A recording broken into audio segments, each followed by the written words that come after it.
एक महत्त्वाची बातमी, सदाभाऊ खोत यांना भाजपनं विधान परिषदेची उमेदवारी दिल्यानंतर राजू शेट्टी खोतांवर जहरी टीका करतायत। आम्हाला कुणाचेही पाय चाटून उमेदवारी मिळवायची नाही असं म्हणत शेट्टींनी खोतांवर निशाणा साधलाय। कोणाला उमेदवारी मिळते कोणाला नाही याच्याशी मला काही देणं घेणं नाही। आम्ही आमचं काम करत आहोत आणि आम्हाला कोणाचेही पाय चाटून उमेदवारी घ्यायची नाही। आम्ही लढून जे काय असेल ते राजकारण करायचं म्हणून कुठल्याही आघाडीमध्ये न जाता मी निवडणूक लढवली होती। एक महत्त्वाची बातमी, सदाभाऊ खोत यांना भाजपनं विधान परिषदेची उमेदवारी दिल्यानंतर राजू शेट्टी खोतांवर जहरी टीका करतायत। आम्हाला कुणाचेही पाय चाटून उमेदवारी मिळवायची नाही असं म्हणत शेट्टींनी खोतांवर निशाणा साधलाय।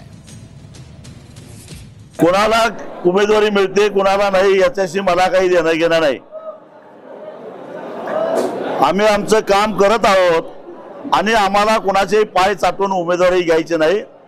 आम्ही लढून जे काय असेल ते राजकारण करायचं म्हणून कुठल्याही आघाडीमध्ये न जाता मी निवडणूक लढवली होती।